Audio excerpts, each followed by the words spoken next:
Hello guys, welcome on Tesla Adventures. In this video, we are starting heat transfer, and this is the first topic of thermodynamics, heat and thermodynamics. And after this one, we'll be coming on thermal expansion and calorimetry. Then we'll discuss KTG, and then we'll come on the laws of thermodynamics.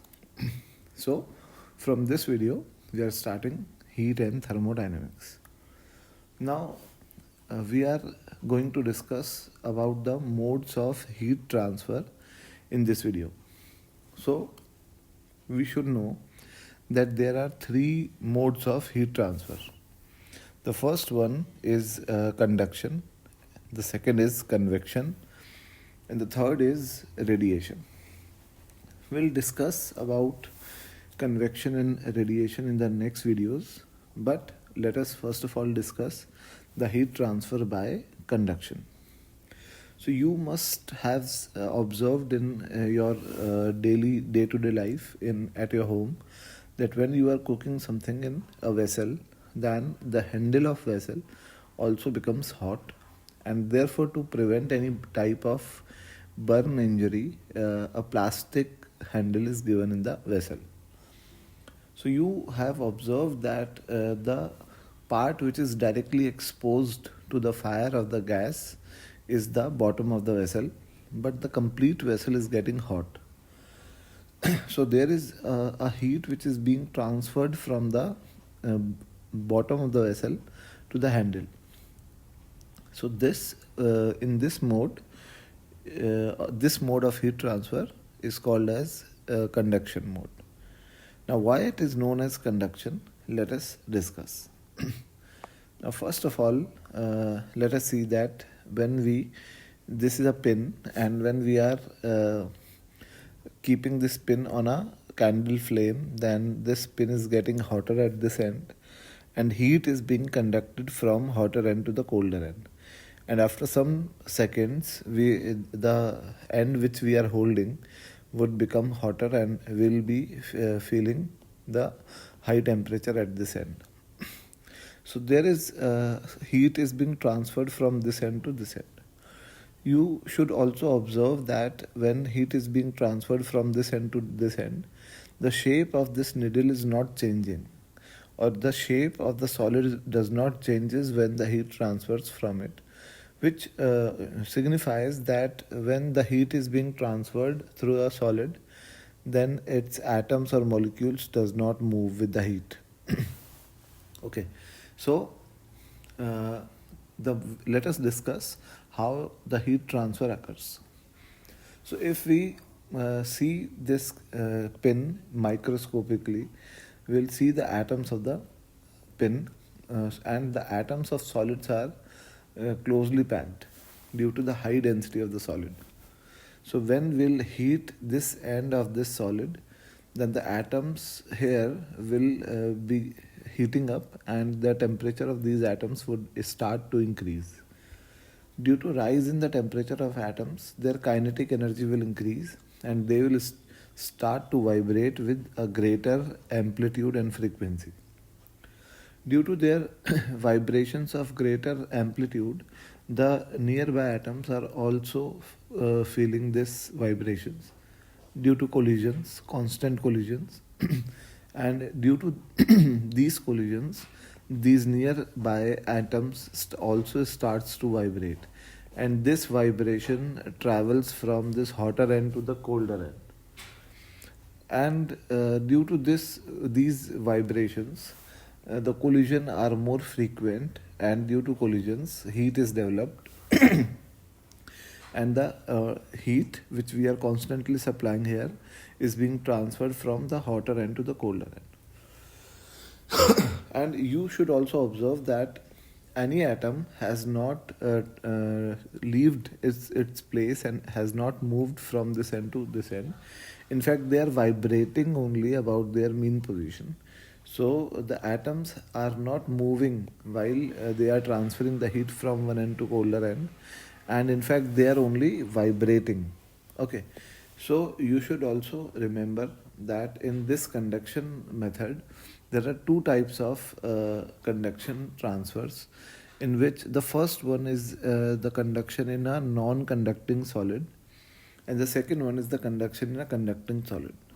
In a conducting solid, there are free electrons also present, and in those conducting solids such as metals like iron, copper, and gold, when we heat those metals, then free electrons also travels from one end to another end, and therefore when electron travels from one end to another end, they carry the heat. So this is called as convection. When actually the atoms or molecules move and they carry the heat from one end to another end, this mode of heat transfer is known as conduction. And therefore, in metallic conductors, which are a good conductor of electricity also, the heat transfer takes place in the mode of conduction as well as convection. But the conduction mode of heat transfers dominate in the metallic conductors, and the convection mode, which I am talking about, in which electrons move from one place to another and carry the heat, it is not so significantly high as compared to the conduction. So most of the heat transfer in the solid metallic solids is taking place in form of conduction mode. So this is another diagram which I have shown, that when I am heating this rod with a flame, then the vibrations of atoms starts, and this vibrations is carried forward in the forward atoms, and the heat is transferred from one end to another.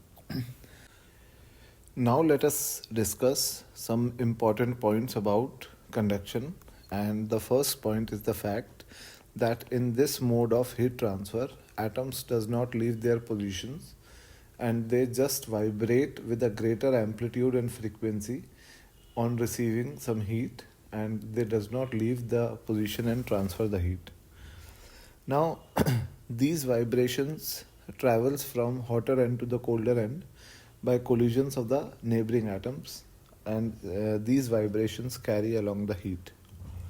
This conduction mode dominates in solids because we are discussing that due to these vibrations, heat is being transferred. So for vibrations to transfer from one end to another, it is important that the density of solid should be high.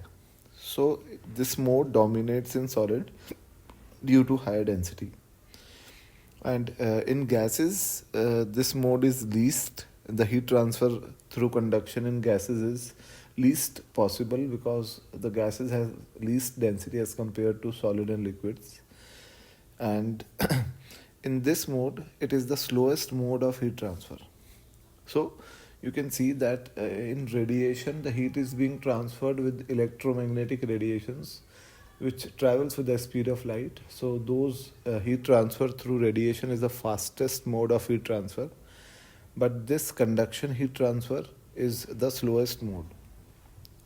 So the conduction solids are good conductor of heat also. In fact, conductor solids are good conductors of heat also because free electrons are present in the conducting solids.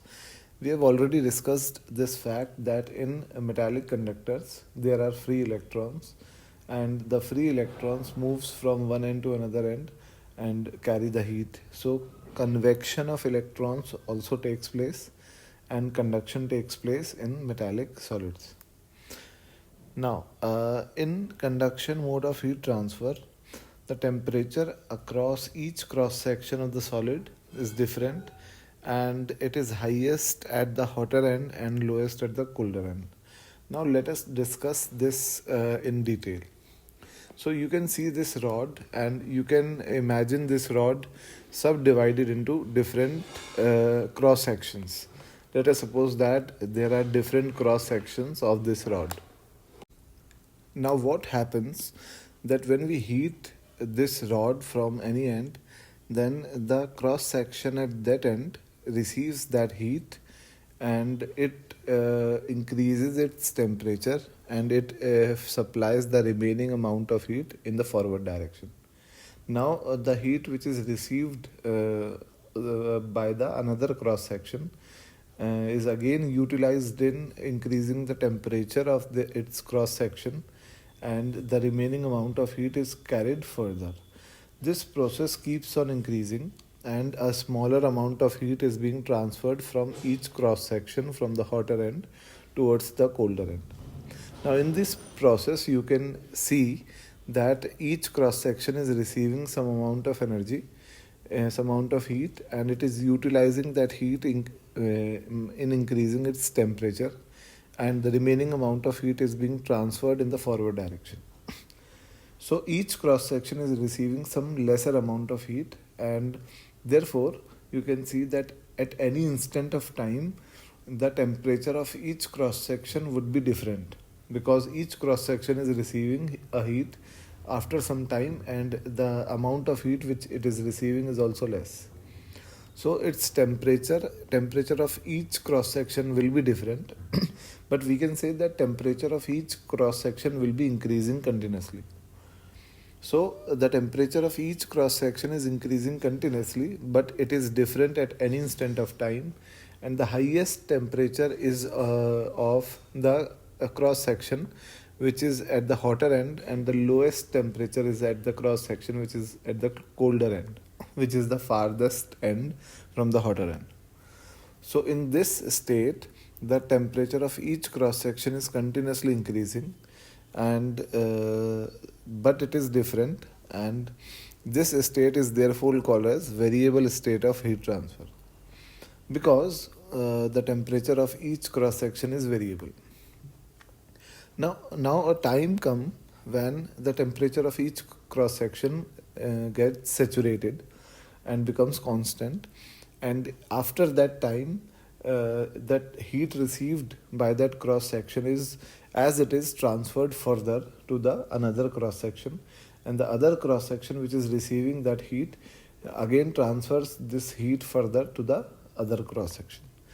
Now this heat which is received by any cross section in a steady state is not utilized to increase the temperature, because the temperature which that cross section is having is already a steady state temperature, and it will not increase further. So any amount of heat received in a steady state is transferred as it is in the forward direction, and therefore in steady state the heat which is transferred from hotter end to colder end does not decreases. It remains constant, and this is called as steady state of heat transfer. So the calculation of conduction and any formula which we will discuss in this video is only valid in steady state of heat transfer. You can relate this conduction heat transfer with the current electricity, and you can see that when we are applying some potential difference on a wire, then for some micro or nanoseconds the potential difference of each cross section of the wire is increasing. But when this variable state is passed and a steady state occurs, then the potential difference across each cross section of the conductor becomes constant, and it is different obviously. And in this case also, in a steady state also, the temperature of each cross section is different, but it is constant. So you can relate to the current electricity, and you can also see that in current electricity, when steady state is achieved, then the current which is entering the conductor from the positive terminal is same as the current which is leaving from the negative terminal, which is the case in this conduction also, that in a steady state of conduction, the heat which is entering the conductor from the hotter end is exactly equal to the heat which is leaving the conductor from the colder end. Now, to solve the problems of these conduction, we are developing an approach which is an analogy with electricity. So we'll discuss it in this video.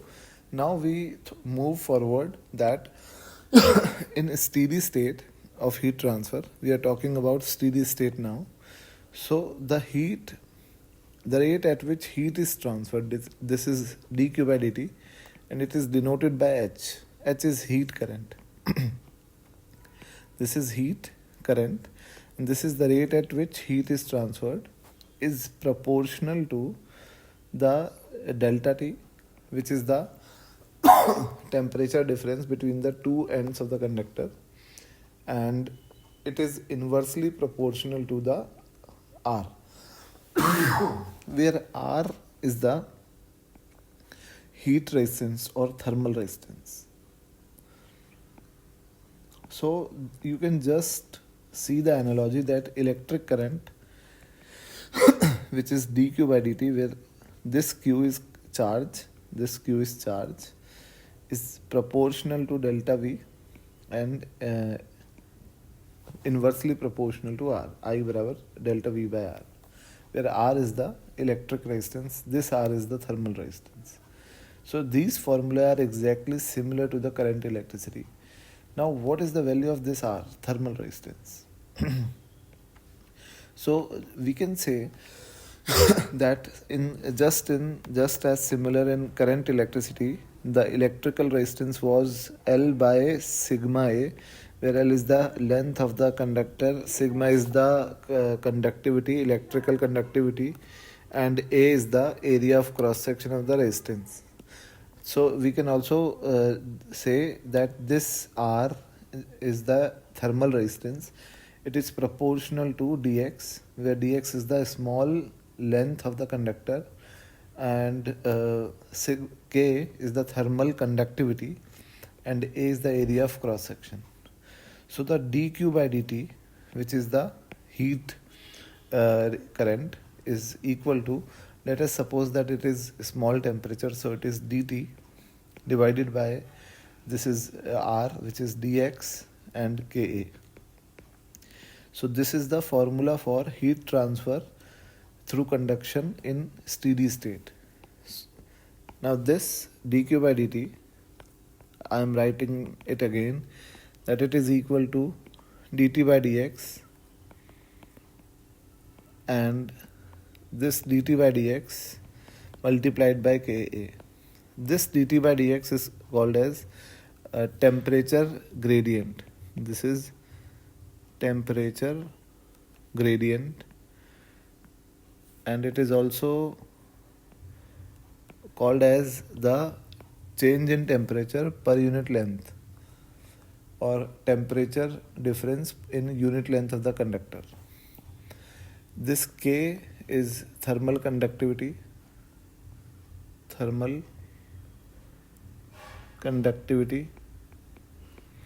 and this A is the area of cross section.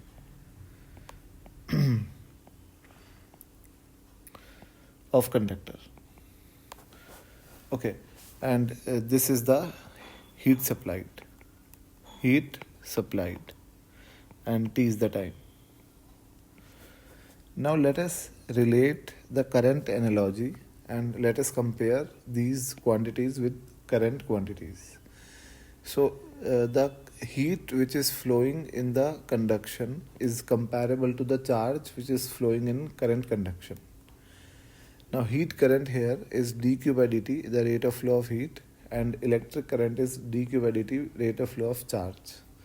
The temperature difference in this case is the factor which decides the direction of flow of heat, i.e. which that is, we know that the heat flows from higher temperature to lower temperature, and therefore in this current conduction, the quantity which is deciding the direction of flow of charge is potential difference, and we know that positive charge always flows from higher temperature, higher potential, to lower potential.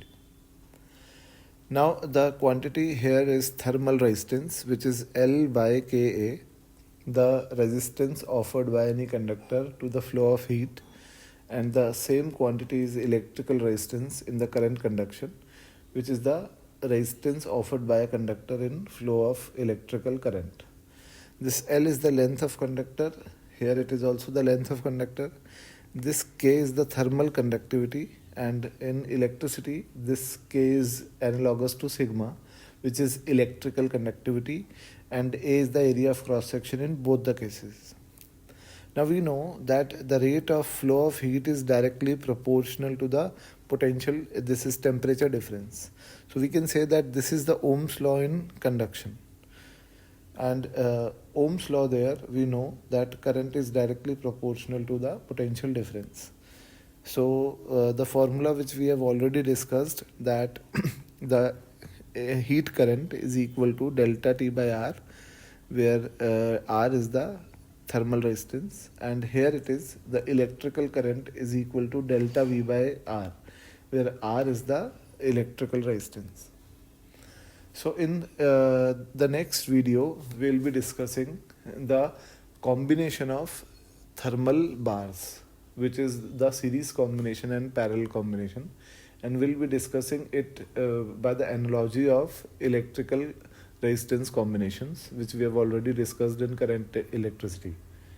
And also we'll be discussing some techniques like nodal analysis and Kirchhoff laws in the next videos, which would be helpful to solve the questions of heat transfer by conduction.